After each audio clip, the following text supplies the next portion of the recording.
اس کا مطلب ہے تمہیں خواتین کا بہت تجربہ ہے، فرزانہ نے معنی خیز انداز میں کہا۔ نہیں، مجھے کیسے ہوگا تجربہ، میں نے ایسے ہی کہہ دیا۔ کامران اس کے حسن سے بہت مرعوب ہو چکا تھا، اس لیے بار بار جھیپ اور شرمندگی سی محسوس کر رہا تھا۔ وہ نہیں چاہتا تھا کہ فرزانہ پر اس کی شخصیت کا غلط تاثر پڑے۔ میں تو مذاق کر رہی تھی، تم سنجیدہ کیوں ہو رہے ہو؟ فرزانہ نے ہنستے ہوئے کہا۔ اچھا، تمہارے لیے کولڈ ڈرنک منگواتا ہوں۔ یہ کہتے ہوئے کامران نے بیرے کو بلا کر 2 کولڈ ڈرنک کا آرڈر دے دیا۔ اس پہلی ملاقات میں وہ فرزانہ کو دل دے بیٹھا تھا اور واپسی پر اپنے دل میں تہیہ کر چکا تھا کہ چاہے کچھ بھی ہو جائے وہ ضرور فرزانہ سے ہی شادی کرے گا۔ اب کامران اور فرزانہ کی اکثر ملاقاتیں ہونے لگی تھیں اور وہ اپنے دل کے ہاتھوں مجبور تھا اور ایک دن سے زیادہ فرزانہ سے دور نہیں رہ سکتا تھا، اس لیے ایک دن کے وقفے سے ان کی ملاقات ہوتی تھی۔ کامران کے گھر والے خاندان میں اس کی شادی کرنا چاہتے تھے، لیکن وہ ڈٹ گیا کہ فرزانہ ہی سے شادی کرے گا۔ مجبوراً والدین کو فرزانہ کے گھر رشتے کے لیے جانا پڑا، لیکن انہیں مایوس لوٹنا پڑا۔ فرزانہ کے والدین اپنی برادری میں ہی بیٹی کا رشتہ کرنا چاہتے تھے۔ کامران کا خیال تھا کہ وہ ایک اچھی جاب پر فائز ہے، اس لیے فرزانہ کے گھر والے اس رشتے پر فوری راضی ہو جائیں گے۔ اس انکار پر وہ ٹوٹ پھوٹ گیا تھا، اسے کچھ اچھا نہیں لگ رہا تھا۔ اسے اپنے آپ پر غصہ آ رہا تھا کہ اس نے فرزانہ سے کیوں ملاقات کی۔ نہ وہ اس سے ملتا، نہ ہی اس کے عشق میں گرفتار ہوتا، لیکن اب کچھ بھی نہیں ہو سکتا تھا۔ اس کی اچھی جاب بھی اسے فرزانہ دلانے سے قاصر تھی۔ اس دن اس نے فرزانہ سے موبائل پر رابطہ کیا۔ فرزانہ، میں نے سوچ لیا ہے، چاہے کچھ بھی ہو میری شادی تم سے ہی ہوگی۔ کامران، یہ ممکن نہیں ہے، میرے والد نے سختی سے اس رشتے کی مخالفت کر دی ہے۔ کیوں؟ آخر کیوں؟ کیا میں اپاہج ہوں؟ بے روزگار ہوں؟ کیا کمی ہے مجھ میں؟ کامران پھٹ پڑا۔ کامران، سمجھنے کی کوشش کرو، ہمارے ہاں برادری سے باہر رشتے نہیں کیے جاتے۔ مجھے ابو سے امید تھی کہ شاید وہ اس رسم کو توڑ دیں گے۔ وہ مجھے بہت چاہتے ہیں، لیکن ان کے انکار سے مجھے بھی بہت شدید دھچکا لگا ہے۔ ہو سکتا ہے کہ انہوں نے غصے میں آ کر ایسا کیا ہو۔ میں پوری کوشش کر رہی ہوں کہ انہیں اس رشتے پر راضی کر لوں، فرزانہ نے کہا۔ فرزانہ، تم تیار ہو جاؤ، ہم کورٹ میرج کر لیتے ہیں، بعد میں جو ہوگا وہ دیکھا جائے گا، کامران نے کہا۔ کامران، شادی بیاہ گڈے گڑیا کا کھیل نہیں، مجھے پورا یقین ہے کہ میں ابو کو راضی کر لوں گی، لیکن کچھ وقت لگے گا اور وہ مان جائیں گے۔ فرزانہ نے کامران کو سمجھانے کی کوشش کی۔ کامران نے غصے میں موبائل کو دیوار پر دے مارا اور سر پکڑ کر بیٹھ گیا، جبکہ موبائل کئی حصوں میں ٹوٹ کر بکھر گیا تھا۔ فرزانہ اس کے حواس پر یوں چھا گئی تھی کہ اسے پانے کے لیے وہ ہر جائز اور ناجائز کام کرنے کو تیار تھا۔ چنانچہ دوستوں کے کہنے پر اس نے عملیات کی کتابوں سے مختلف جادو ٹونے اپنی طور پہ پڑھ کر کرنا شروع کر دیے تھے، لیکن کوئی کامیابی حاصل نہیں ہو سکی۔ اس روز کامران دفتر سے جلدی اٹھ گیا۔ وہ بازار سے پیدل گزر رہا تھا کہ بے اختیار اس کی نظر دیوار پر لکھی اس عبارت پر پڑی: محبوب، آپ کے قدموں میں ہر تمنا پوری ہوگی۔ پروفیسر غیاث الدین کے پاس تمام مسائل کا حل موجود ہے۔ اگر آپ کو میری اسٹوریز پسند آ رہی ہیں تو میرے چینل کو لائک، شیئر اینڈ سبسکرائب کرنا ہرگز مت بھولیں، تاکہ میں آپ کے ساتھ ایسے ہی مزید ہارر اسٹوریز شیئر کر سکوں۔ کامران اس طرح کے اشتہاروں پر کبھی توجہ نہیں دیتا تھا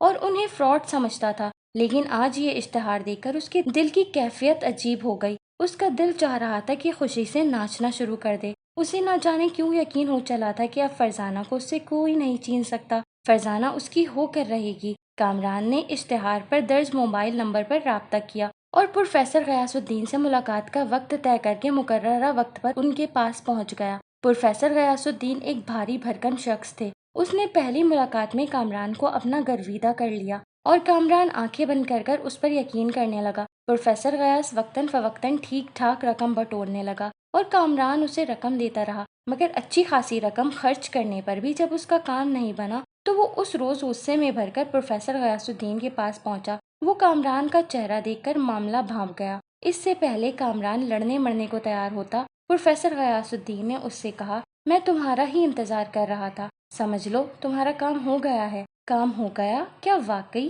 کامران حیرت اور خوشی کی ملی جلی کیفیت میں بولا: ہاں، تم کوئی بھی کولڈ ڈرنک کی بوتل لے آؤ، میں اس پر ایک عمل کر کے دے دیتا ہوں۔ تمہیں کسی طرح وہ بوتل فرزانہ کو پلانی ہے۔ بوتل پی کر فرزانہ وہی کرے گی جو تم اسے کہو گے۔ کیا واقعی ایسا ممکن ہے؟ کامران کو یقین نہیں آ رہا تھا کہ منزل اس طرح قریب آ جائے گی۔ ایک بات کا خیال رہے کہ وہ شربت صرف فرزانہ کو ہی پلانا ہے، کسی اور کو نہیں، ورنہ گڑبڑ ہو جائے گی۔ کہ کیسی گڑبڑ؟ وہ چونکا۔ میں نے ایک ایسا عمل کیا ہے کہ اس عمل کی بدولت ایک بدرو میرے قبضے میں آ گئی ہے۔ فرزانہ جب اس شربت کو پیے گی تو وہ بدرو اس کے ذہن پر قبضہ کر لے گی اور جو تم کہو گے وہی کرے گی۔ لیکن اگر کسی اور نے بوتل پی لی تو وہ بطرو غصے میں کسی قسم کا نقصان پہنچا سکتی ہے، اس لیے اچھی طرح دھیان سے کام ہونا چاہیے۔ پروفیسر غیاث الدین نے کہا۔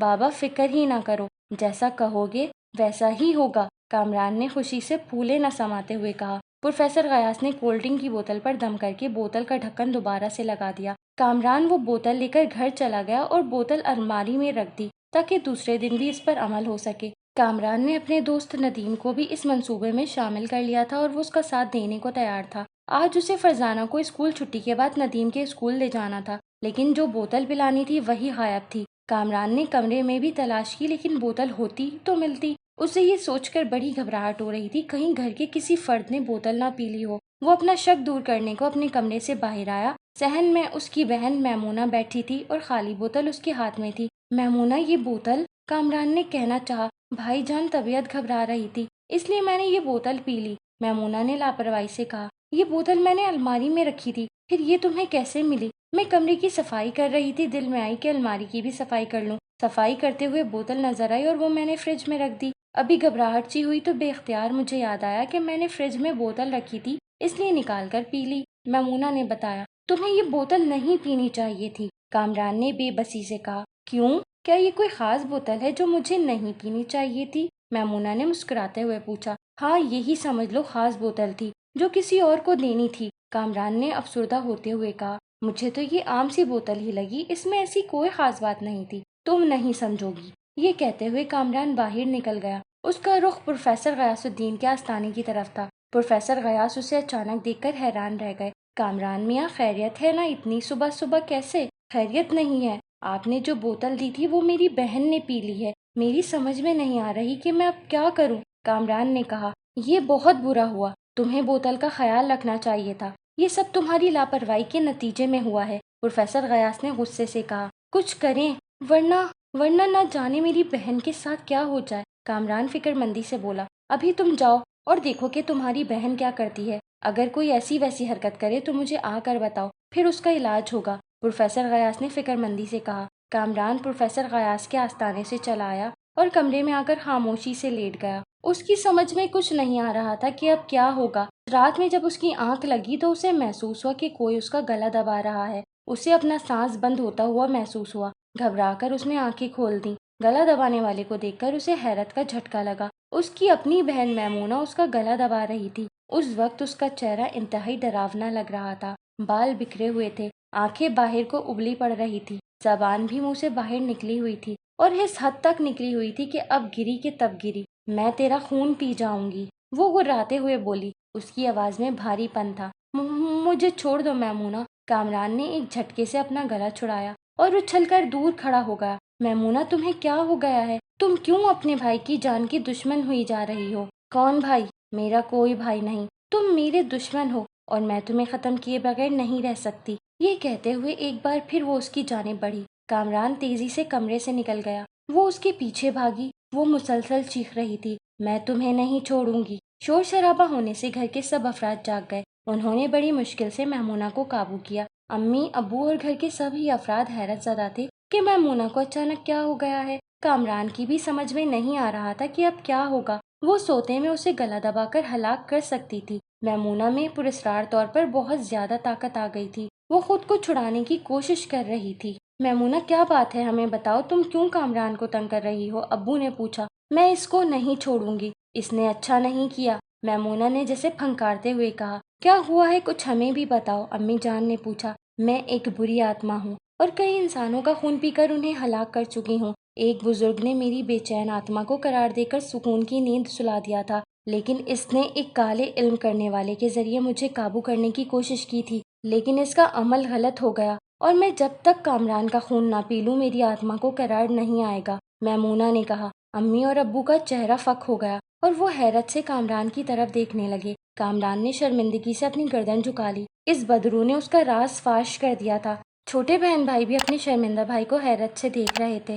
صبح ہونے پر کامران سب سے پہلے پروفیسر غیاث کے آستانے پر پہنچا۔ وہ کامران کے چہرے کی بدلی رنگت دیکھ کر سمجھ گیا، لگتا ہے معاملہ خراب ہے، رات کو کچھ گڑبڑ ہو گئی ہے۔ ہاں، رات میمونہ نے میرا گلا دبا کر مجھے ہلاک کرنے کی کوشش کی، اور اس نے دھمکی دی ہے کہ میرا خون پینے سے اسے سکون نصیب ہوگا۔ کامران نے بتایا، مجھے اس کا اندازہ تھا، بری آتما پر کیا ہوا عمل غلط ہو جائے تو عامل یا کام کرنے والے کو وہ بری آتما ہلاک کیے بغیر نہیں چھوڑتی۔ فی الحال میں یہ تعویذ دے رہا ہوں، اسے اپنے گلے میں ڈال لینا۔ یہ تعویذ جب تک تمہارے گلے میں ہوگا وہ تم پر حملہ نہیں کر سکے گی، پروفیسر غیاث نے ایک تعویذ دیتے ہوئے کہا۔ کامران نے گھر آ کر وہ تعویذ پہن لیا۔ میمونہ جیسے ہی اس کے سامنے آئی وہ غصے سے کامران کو دیکھنے لگی۔ وہ اس پر حملہ کرنا چاہ رہی تھی لیکن کوئی غیبی طاقت اسے ایسا کرنے سے روک رہی تھی۔ میمونہ غصے سے بولی، تو کیا سمجھتا ہے بچ جائے گا؟ میں تجھے نہیں چھوڑوں گی، وہ وقت کبھی نہیں آئے گا، پروفیسر غیاث تیرا کام تمام کر دیں گے۔ کامران نے بھی غصے سے کہا،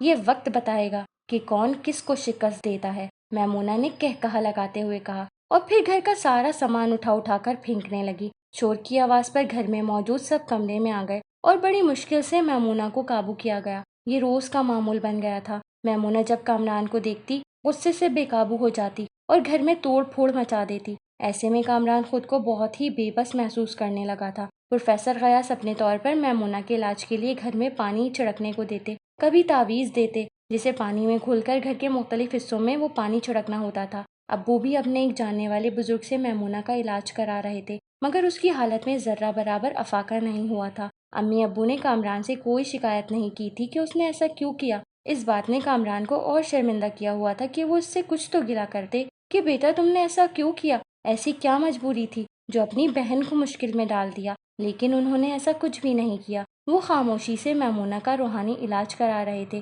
کامران اپنے آفس میں بیٹھا ہوا تھا کہ موبائل کی بیل بج اٹھی۔ کال فرزانہ کی تھی۔ ہیلو، کامران نے بے دلی سے کہا۔ کامران، خبر ایسی ہے کہ سن کر تم اچھل پڑو گے، فرزانہ نے سسپینس پیدا کرتے ہوئے کہا۔ کیا بات ہے؟ کامران نے بیزاری سے کہا۔ امی ابو ہماری شادی کے لیے تیار ہو گئے ہیں، تم پہلی فرصت میں اپنے والدین کو رشتے کے لیے بھیج دو، فرزانہ نے چہکتے ہوئے بتایا۔ فرزانہ، تمہیں پتہ ہی ہے کہ امی ابو میمونہ کے مسئلے پر کتنا ڈسٹرب ہیں، میں انہیں کیسے کہہ دوں کہ میری شادی کے لیے جاؤ؟ کامران نے کہا، یہ تو ہے لیکن یہ سب تمہاری جلد بازی کی وجہ سے ہوا ہے۔ میں نے تمہیں کتنا سمجھایا تھا کہ سب ٹھیک ہو جائے گا لیکن تم سے صبر نہیں ہو سکا اور عاملوں کے چکر میں پڑ گئے، فرزانہ نے کہا۔ میں بھی کیا کرتا، میرے دماغ پر تم سے شادی کرنے کا بھوت سوار تھا، اس لیے یہ حماقت کر بیٹھا۔ مجھے زیادہ پریشانی اس بات کی ہے کہ امی ابو مجھے کچھ بھی تو نہیں کہہ رہے، غصہ کریں، ناراضگی کا اظہار کریں، کامران نے کہا۔ میمونہ کے روحانی علاج کے لیے مختلف عامل گھر آ رہے تھے